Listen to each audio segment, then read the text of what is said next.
ডিম তো অনেকভাবে খেয়েছেন। কখনো পোড়া মশলার ডিম খেয়েছেন? হ্যালো এভরিওয়ান, আমি মিতা।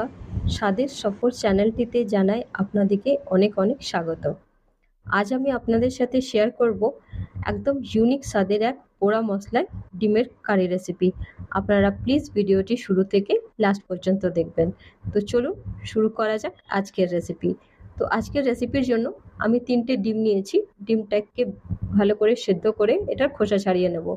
এবার চাকু দিয়ে ডিমের ওপর গায়েটা একটুখানি হালকা করে চিড়ে দেব, যেন মশলার ফ্লেভার ভালোভাবে ডিমের ভেতরে যায়।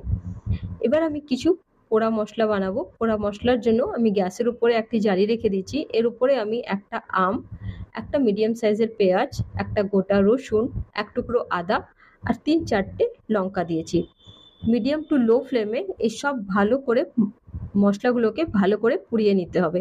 গ্যাসের ফ্লেম মিডিয়াম টু লোতেই রাখবেন, কেন কি ফ্লেম হাই করে দিলে ওপরটা কালো হয়ে যাবে আর ভেতরটা সফট হবে না। সেই জন্য মিডিয়াম টু লো ফ্লেমে একটুখানি ধৈর্য ধরে আমি সব মশলাগুলোকে ভালোভাবে পুড়িয়ে নেব।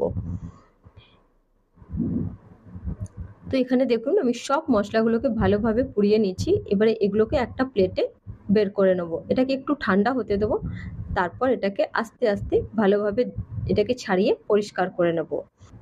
এই পোড়া মশলায় আমাদের ডিমের কারিটাকে বানাবে একদম আলাদা। আমরা যেরকম ডিমের কারি খাই না, ওর থেকে একদম ভিন্ন স্বাদের একখানা রেসিপি। আপনি এটা ট্রাই করে দেখতে পারেন, আপনাদের খুব পছন্দ হবে। তো এখানে আমি সব মশলাগুলো প্রায় পরিষ্কার করে নিয়েছি। এটাকে একটা মিক্সার জারেতে ট্রান্সফার করে দেবো। সঙ্গে যে পোড়া আমটা ছিল তার পাল্পটা আমরা এটাতে ইউজ করব।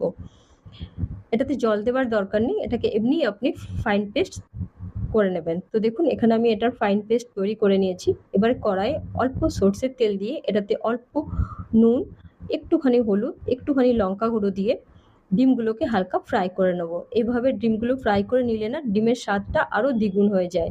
তো এটাকে হালকা নাড়াচাড়া করে আমি একটি প্লেটে তুলে রাখবো।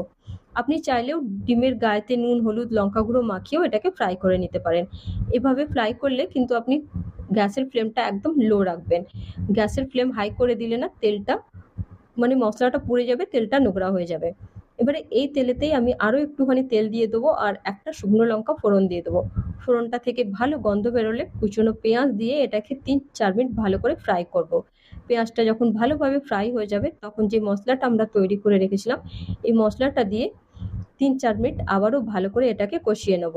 তারপর এর মধ্যে দিয়ে দেবো স্বাদ হিসাবে নুন, হলুদ, জিরে গুঁড়ো, ধনে গুঁড়ো, লঙ্কা গুঁড়ো আর অল্প করে মিষ্টি। কেন কি পোড়া আমটা যে আমরা দিয়েছিলাম ওটা ভীষণ টক হয়, তো টকের স্বাদটাকে জাস্ট ব্যালেন্স করার জন্য আমরা অল্প 8 চামচের মতন চিনি ইউজ করেছি।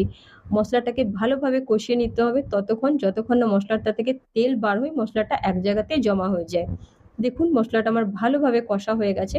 এবার মিক্সি ধোয়া গরম জলটা আমি এটাতে দিয়ে দেবো। আপনি আপনার অ্যাকর্ডিং এটাতে জল অ্যাড করবেন, যে হিসাবে আপনার গ্রেভি চাই সেই হিসাবে। এটা 5 থেকে 7 মিনিট মিডিয়াম টু লো ফ্লেমে এটাকে ভালো করে কুক করে নিতে হবে, যেন ডিমের ভেতরে সব ফ্লেভারগুলো ভালোভাবে মিশে যায়। দেখুন আমার গ্রেভি একদম তৈরি।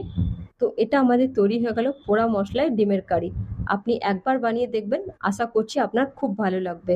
এটা ধোঁয়াটে ফ্লেভার আর মশলার অসাধারণ স্বাদ এই রেসিপিটাকে একদম আলাদা করে তোলে। এই রেসিপিটি আপনি ভাত দিয়ে, রুটি দিয়ে, পরোটা দিয়ে খেতে পারেন, ভীষণ ভালো লাগে। যদি রেসিপিটি ভালো লেগে থাকে তাহলে প্লিজ আমার চ্যানেলটিকে সাবস্ক্রাইব করে ভিডিওতে একটি লাইক করে দেবেন। যদি ভালো লেগে থাকে তাহলে কমেন্টস করে আপনার মতামত আমার সঙ্গে নিশ্চয়ই শেয়ার করবেন। দেখা হচ্ছে অন্য এক রেসিপিতে।